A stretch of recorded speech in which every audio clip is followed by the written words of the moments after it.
is being controlled. Real freedom cinema అయిన మహా నేను మిస్టర్ బి. నా మాట సూటిగా ఉంటుంది, మ్యాటర్ క్లియర్ గా ఉంటుంది. వీడియో టోకేష్ రాజా. ఇప్పుడు మ్యాటర్ లోకి వెళదాం. కబాలి అన్నా ఏం మాయన్నా ఇది? ఎటువంటి స్టార్ కి అసలు ఇది సాధ్యం? ఇండియాలో ఉన్న స్టార్లందరినీ గడ్డి పరకలను చేసావు కదన్నా. అరే ఎంత పెద్ద స్టార్ పవర్ ఉన్నప్పటికీ రిలీజ్ అయిన సినిమాలో కంటెంట్ లేదు అంటే రెండో రోజు నుంచే పరిస్థితులు తారుమారైపోతాయి. కబాలి సినిమాలో సరైన కంటెంట్ లేదు, పరమ నాసిరకమైన స్టఫ్ అంతా ఉంది. ఈ విషయాన్ని పూర్తి విశ్వాసంతో చెప్పగలను. నేను 6 సంవత్సరాలుగా ఈ ఫిలిం రిపోర్టింగ్ ఫీల్డ్ లో ఉన్నా. నా కెరియర్ లో ఇంతవరకు ఈ రకమైన మ్యాజిక్ అయితే చూడలేదు. సినిమాలో ఎంటర్టైన్మెంట్ అనే పదానికి అర్థమే లేదు. అట్లీస్ట్ యావరేజ్ కంటెంట్ ఉంది సినిమాలో అని చెప్పడానికి కూడా మనసు రాదు. అలాంటి సినిమా రికార్డుల మీద రికార్డులు బద్దలు కొట్టేస్తుంటే ఆ ఫీలింగ్ ని వర్ణించడానికి కొత్త పదాలు కనిపెట్టాల్సిన పరిస్థితి. నిజంగా hats off to the hype. Rajini cutout పెట్టుకుని కబాలి సినిమా క్రియేట్ చేసిన క్రేజ్ జనాల్ని ఓ ట్రాన్స్ లోకి పట్టుకెళ్లిపోయింది. కబాలి మేనియా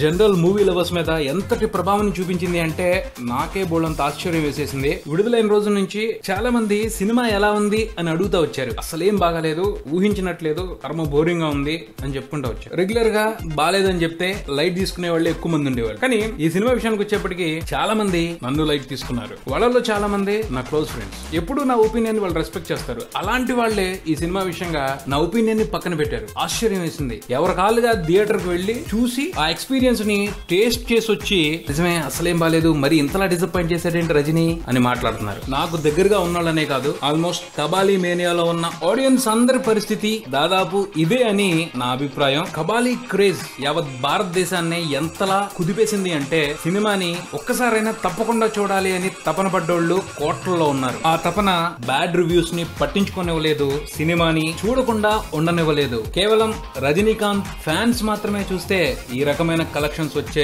పరిస్థితే లేదు. సినిమా మీద ఆసక్తి పెంచుకున్న అశేష ప్రేక్షకులు మనసు పడి కబాలిని ఒక్కసారి చూడటం మూలంగానే ఈ అద్భుతం సాధ్యమైందని చెప్పుకోవచ్చు. దాని ఫలితమే 3 రోజుల్లోనే కబాలి బ్రహ్మాండమైన రికార్డులు క్రియేట్ చేయడం. ఇంతవరకు ఇండియన్ ఫిల్మ్ హిస్టరీలోనే ఏ సినిమా కూడా 3 రోజుల్లోనే ఈ రేంజ్ లో కలెక్షన్లు చూసుండలేదు. 3 రోజుల కలెక్షన్లతోనే కబాలి సౌత్ ఇండియాలో బాహుబలి, రోబోను వదిలేసి మిగతా అన్ని సినిమాల రికార్డుల్ని తుడిచి పారేశాడు. 3 రోజుల్లో ప్రపంచవ్యాప్తంగా కబాలి వసూలు చేసిన షేర్ 125 కోట్లు, 200 కోట్ల పైన గ్రాస్ కలెక్ట్ చేశాడు. ఆల్మోస్ట్ అన్ని ఏరియాల్లోనూ ఈ సినిమాను కొనుక్కున్న డిస్ట్రిబ్యూటర్స్, ఎగ్జిబిటర్స్ 60-70% పెట్టుబడిని వెనక్కి తెచ్చేసుకున్నారు. కొన్ని ఏరియాల్లో అయితే లాభాలు కూడా దండుకుంటున్నారు. ముఖ్యంగా అమెరికా గురించి ఎంత మాట్లాడుకున్నా తక్కువే. అమెరికాలో కబాలి డిస్ట్రిబ్యూటర్స్ కి భారీ రేంజ్ లో లాభాలు కట్టబెట్టేశాడు. తెలుగు విషయానికి వచ్చేప్పటికి ఈ సినిమాని 30 కోట్లు కొన్నారు.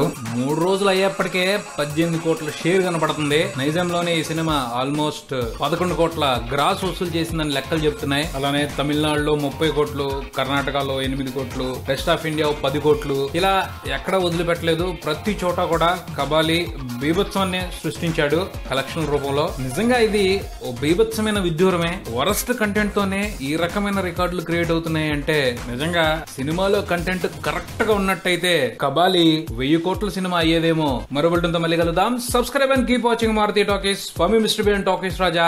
Thank you.